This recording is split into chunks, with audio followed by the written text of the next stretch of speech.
Bonjour tout le monde, ici Geoff qui vous souhaite la bienvenue à un autre épisode de Ukulele Aerobics consacré à votre apprentissage des gammes. Au menu aujourd'hui, le retour en force de la gamme de la majeure avec une séquence ascendante sur 8 notes, un petit truc théorique de rien du tout, mais qui vous permettra de doubler vos connaissances relatives aux gammes, on s'entend, et finalement une mise en pratique où vous pourrez improviser, donc mettre en pratique cette fameuse gamme de la majeure. On regarde tout ça au cours de cet épisode, mais pour l'instant, allons-y pour la démo, c'est parti! Pour reproduire l'exemple audio du livre, ajustez votre métronome à une vitesse de 100 BPM, là où chaque clic vaut une noire, ou si vous préférez, là où chaque clic vaut un battement de pied, comme ceci. Pour ce qui est de la façon de compter, c'est donc 1 et 2 et 3 et 4 et 1 et 2 et 3 et 4 et...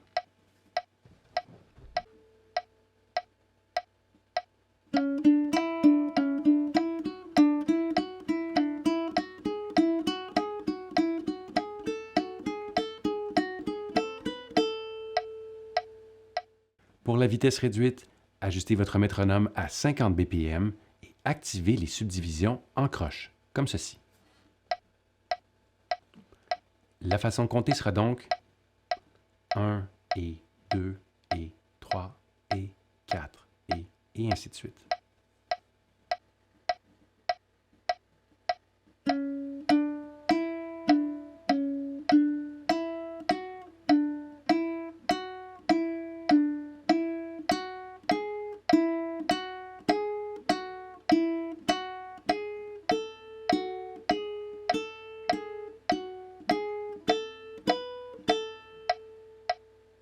Pour ceux et celles qui ont un bon sens de l'observation ou qui ont tout simplement lu ce qui est écrit dans le livre, vous avez remarqué que j'ai joué cette gamme en alternant mon index et mon majeur, tel que le livre le recommande justement. Alors, pourquoi cette recommandation? C'est préférable en réalité d'avoir accès aux deux techniques qui ont des sons complètement différents, mais surtout, à l'occasion, vous allez remarquer que votre pouce, même si vous vous entraînez très très fort, n'ira jamais aussi vite que lorsqu'on utilise deux doigts.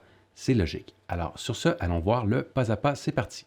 Afin de jouer cette gamme, la première chose à faire est de placer votre main qui est sur le manche en première position, c'est-à-dire là où le premier doigt s'occupera de toutes les notes qui sont à la première case, comme ceci, votre second doigt ou votre majeur, toutes les notes qui seront à la seconde case, et ainsi de suite, troisième doigt, troisième case, et finalement, quatrième doigt, quatrième case. À quoi ça vous fait penser? Et oui, à l'exercice de yoga pour les doigts dont nous avons déjà parlé au préalable. Maintenant, passons à la main qui est sur les cordes. Alors, afin de pouvoir jouer en alternance, il y a quelques petits trucs qui sont importants. Premièrement, trouvez-vous un point d'ancrage. Alors, certaines personnes préfèrent utiliser la corde ici, la quatrième corde. Ça peut également être sur le bout du manche. C'est à vous d'essayer de voir ce qui vous convient. Donc, si vous utilisez la corde, la seule chose, c'est qu'évitez évidemment d'appuyer trop fort. Alors ça, c'est vraiment trop fort, comme ceci. On ne veut pas voir la corde bouger, c'est simplement venir déposer tout bonnement. Ensuite, l'angle des doigts, c'est-à-dire, je vais le faire ici pour vous montrer de quoi il s'agit. Alors, vous pouvez voir, ça change le son considérablement. L'autre chose qui change le son, évidemment, c'est l'endroit où vous allez jouer, bien entendu, mais également à quel point vos doigts sont en tension. Alors, je vais vous donner l'exemple. Donc, s'ils sont légèrement plus pliés comme ceci versus s'ils sont plus en tension. Alors, plié, ça donne un son assez doux, tandis que si je les tends, un peu comme un joueur de basse, ça sonne beaucoup plus comme une guitare classique et il y a beaucoup plus de volume. C'est à vous de faire, encore une fois, vos expériences. D'accord? Alors, à ce stade-ci, nous sommes prêts. Allons-y avec la première mesure. Pour commencer, on va placer votre premier doigt à la première case sur la troisième corde, comme ceci. Et on se rappelle qu'on va commencer en jouant avec votre index dans la main qui est sur les cordes. Donc, 1. Ensuite, on place le deuxième doigt toujours sur la troisième corde à la deuxième case et on va jouer avec votre majeur. Donc, ça fait 1, 2. Index, majeur. Parfait. Passons à la prochaine note qui se trouve à être la deuxième corde à vide, donc sans doigt dessus. Donc, 1, 2, et celle-ci, je vais la jouer avec mon index. Donc, 1, 2, 0. Encore une fois. Très bien. Ensuite, on revient à la note qui est la deuxième case sur la troisième corde. Alors, lorsqu'on revient à la même note, qui est sur une corde qui est plus proche de votre visage, ça sera l'exception. Je vous conseille de réutiliser le doigt que vous venez tout juste d'utiliser parce que c'est beaucoup plus efficace. D'ailleurs, le doigt, normalement, est déjà là. Je vous montre de quoi il s'agit. Donc, 1, 2, 0. Voyez-vous, il est déjà en position. Tout ce que j'ai besoin de faire, c'est de le rejouer 2. Parfait. Alors, on fait ça. 1, 2, 0, 2. Ensuite, on redescend à la première case en soulevant votre doigt ici sur la manche. Et cette fois-ci, on alterne. On va jouer ça avec le majeur dans la main qui est sur les cordes. OK, donc 1, 2, 0, 2, 1. C'est parti. 1, 2, 0. On rejoue avec le même doigt, on se rappelle. 2, 1, 2. OK, ça s'en vient pas mal. Donc 1, 2, 0, 2, 1, 2. 1, 2, 0. Même doigt. 2, 1, 2. Et on retourne à 0. Et on termine cette mesure avec le deuxième doigt doit se déplacer maintenant à la deuxième corde. OK. Allons-y. Toute la mesure maintenant.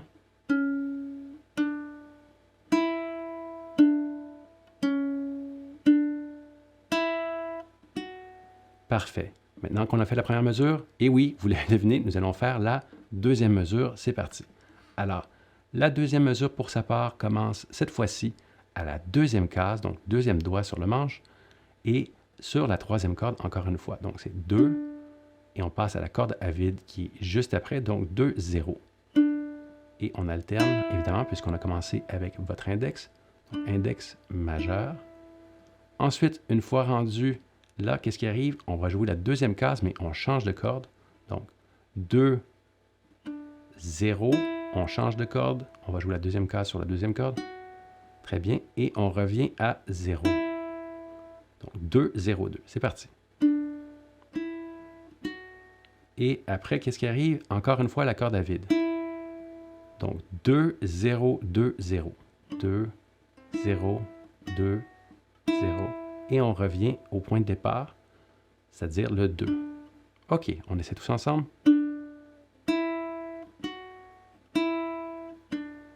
Très bien. Ensuite, on va jouer 0, 2, 4. Donc, 0, 2, et on finit avec 4. Le petit doigt, enfin, qui se met au boulot. Donc, 2, 0, 2, 0, 2, 0, 2, 4.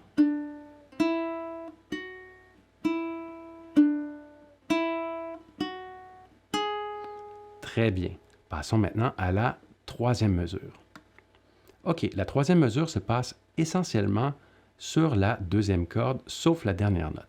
Alors, pour cette raison, si vous êtes appuyé ici sur la corde, ce que vous pourriez faire et qui risque de vous faciliter la tâche, c'est de vous déplacer légèrement. Si vous avez envie, ça dépend de votre main, évidemment, mais plutôt que d'être appuyé sur la quatrième corde, vous pourriez être appuyé sur la troisième, puisqu'elle ne servira à rien pour cette mesure. Donc, voilà, comme ceci. Alors, c'est parti. Donc, on commence avec 0, 2, 4, 2. Donc, 0, 2, 4, 2. Encore une fois. 0, 2, 4, 2. Et là, ça nous permet vraiment d'alterner les doigts au niveau de la main qui est sur les cordes. Très bien. Et la deuxième fois, ça sera 0, 2, 4.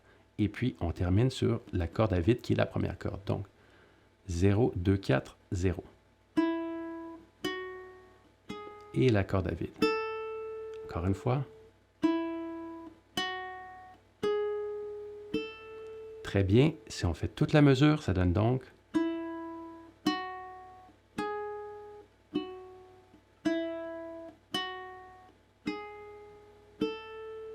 très bien. On a pu alterner tout du long de cette mesure.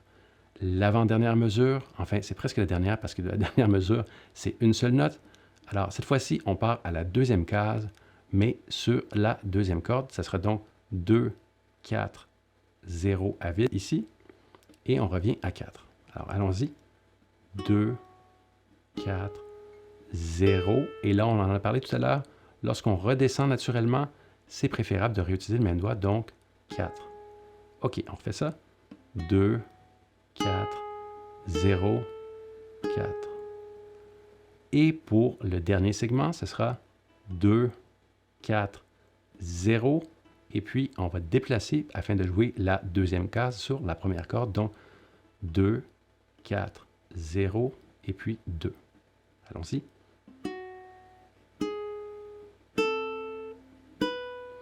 Et pour conclure, la dernière note, c'est la corde à vide. Alors, pour cette section, on a été vraiment en mesure d'alterner les doigts puisque la séquence le permettait. Donc, 2, 4, 0, 2 et finalement 0. Super. Alors, si on fait toute la dernière mesure doucement, ça donne...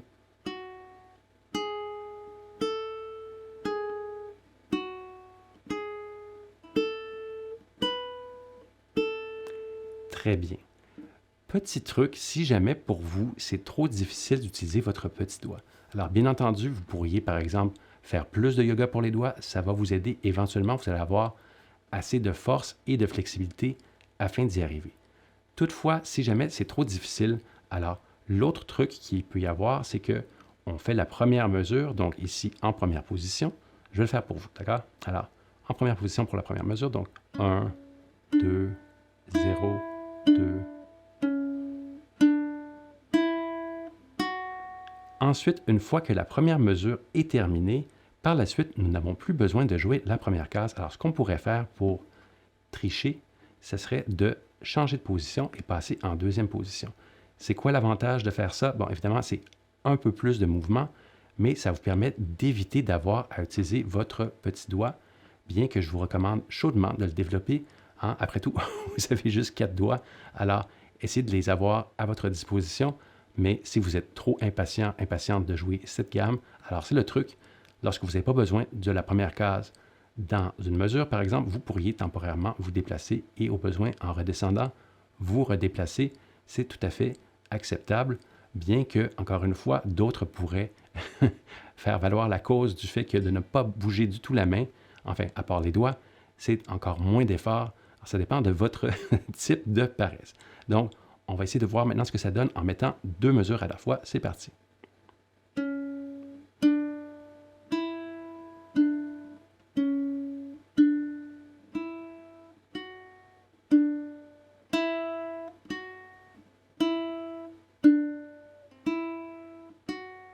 Et on fait tourner en boucle, évidemment, comme d'habitude.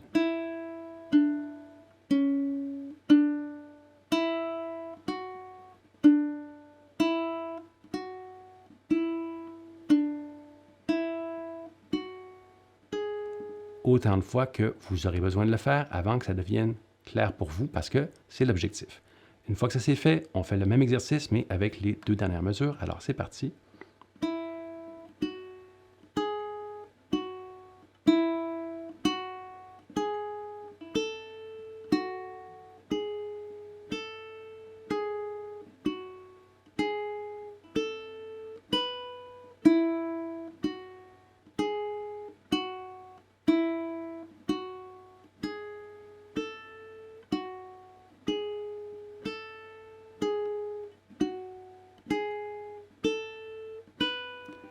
Et ainsi de suite. À ce stade, vous devriez être en mesure d'assembler le tout. Voyons maintenant le secret qui vous permettra instantanément de doubler vos connaissances en ce qui concerne les gammes. Donc, c'est très simple. En réalité, à toutes les fois où vous apprenez une gamme majeure quelconque, sans le savoir, vous êtes également en train d'apprendre une gamme mineure équivalente. Autrement dit, pour chaque gamme majeure, il existe une gamme mineure qui contient exactement les mêmes notes. La seule différence, normalement, c'est que, bien entendu, nous n'allons pas commencer sur la même note. Alors, les ingrédients sont les mêmes, mais le point de départ est différent.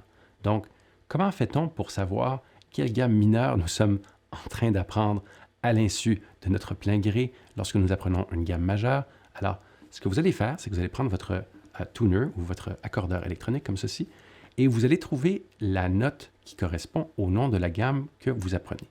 Alors, un exemple au hasard comme ça. Aujourd'hui, nous apprenons la gamme de La majeure. Donc, je vous propose de placer votre doigt à la 1, 2, 3, 4, 5e case sur la 2e corde, comme ceci. Alors, on vérifie. Mon accordeur électronique me confirme que c'est bien un La, alors bien joué à la maison. Et ce qu'on va faire quand on trouve la note en question, c'est qu'on va reculer de 3 cases. Donc, on est à la 5e, 5, 4, ça fait 1, 3, ça fait 2 cases, et une dernière case de recul, ce qui donne donc, selon mon accordeur électronique, Fa dièse. Alors, dès qu'on apprend la gamme de La majeur, nous apprenons également, sans savoir, la gamme de Fa dièse mineur. Alors, pourquoi c'est important? C'est que, par exemple, si vous utilisez des pistes d'accompagnement, comme je vous encourage de le faire, si vous ne trouvez pas une piste d'accompagnement dans la gamme majeure que vous êtes en train de jouer, bien, il vous suffit de trouver ce qu'on appelle sa relative mineure, donc, si on veut, celle qui est dans la même parenté ou son équivalent mineur, et en utilisant les mêmes notes, vous pourrez jouer avec cette piste d'accompagnement qui est en mineur, plutôt que d'être coincé ou prisonnier, prisonnière d'une gamme majeure dont vous ne voulez peut-être pas. Enfin, voilà pour le truc. Alors, on en fait une autre rapidement. Alors, on va repartir à la 5e case, mais cette fois-ci sur la première corde. Donc, 1, 2, 3, 4, 5. Donc, lorsque vous apprenez une gamme de Ré majeur, sans savoir, vous apprenez également, on se rappelle le truc, on recule de 3 cases. Donc, 1, 2, 3. Vous apprenez la gamme de Si mineur, et ainsi de suite. Bien entendu, ça fonctionne dans les deux sens. Si vous apprenez la gamme de Si mineur, sans savoir, vous apprenez également la gamme de Ré majeur. Donc, c'est un petit truc tout simple, mais qui vient de doubler vos connaissances au niveau des gammes. Avouez que c'est quand même assez efficace. En terminant, petit rappel pour ceux et celles qui auraient manqué les premières semaines de cours, la raison numéro 1 pour laquelle nous travaillons les gammes, c'est afin de préparer votre main, histoire qu'elle soit prête à jouer des mélodies et à improviser sans avoir besoin de réfléchir, puisque votre main sera déjà programmée et connaîtra tous les chemins, ce qui fera en sorte que vous pourrez vous concentrer sur le fait de jouer. Donc, le travail vous permettra de jouer davantage. Je sais, c'est injuste, mais c'est comme ça. Alors, c'était pour le rappel. Parlons maintenant des 3 choses à savoir en ce qui a trait à l'improvisation du jour. Première chose, c'est que vous allez trouver un lien vers la piste d'accompagnement dans la description ci-bas. Alors, vous pouvez aller cliquer dessus, appuyer sur pause avant, c'est ma recommandation. Deuxième chose, c'est qu'il s'agit d'une improvisation à l'aide d'une piste d'accompagnement qui est dans une tonalité ou une gamme majeure, ce qui est quand même assez différent de ce qu'on avait vu la dernière fois ensemble, c'est-à-dire une piste qui était en mineur, donc la sonorité sera complètement différente. Troisième truc, c'est que cette fois-ci, plutôt que d'utiliser une pentatonique, alors vous utilisez une gamme complète. Pourquoi c'est important? C'est qu'avec une pentatonique, vous ne pouvez pas vous tromper, peu importe la note que vous jouez, peu importe l'accord qui a lieu au moment où vous jouez la note, ça va toujours bien sonner. Lorsqu'on utilise une gamme complète, ce n'est pas toujours le cas, alors vous allez vous en rendre compte rapidement, dépendamment où vous en êtes dans la progression d'accords. Il y a certaines notes qui passent plus ou moins bien. J'espère pouvoir vous en donner un exemple lors de mon improvisation dans quelques secondes. Donc, portez attention, soyez attentifs et attentives au niveau de la sonorité. Est-ce que cette note fonctionne bien avec cet accord? Ça va développer votre oreille. Donc, trêve de conversation. Je vous montre de quoi ça a l'air. C'est parti!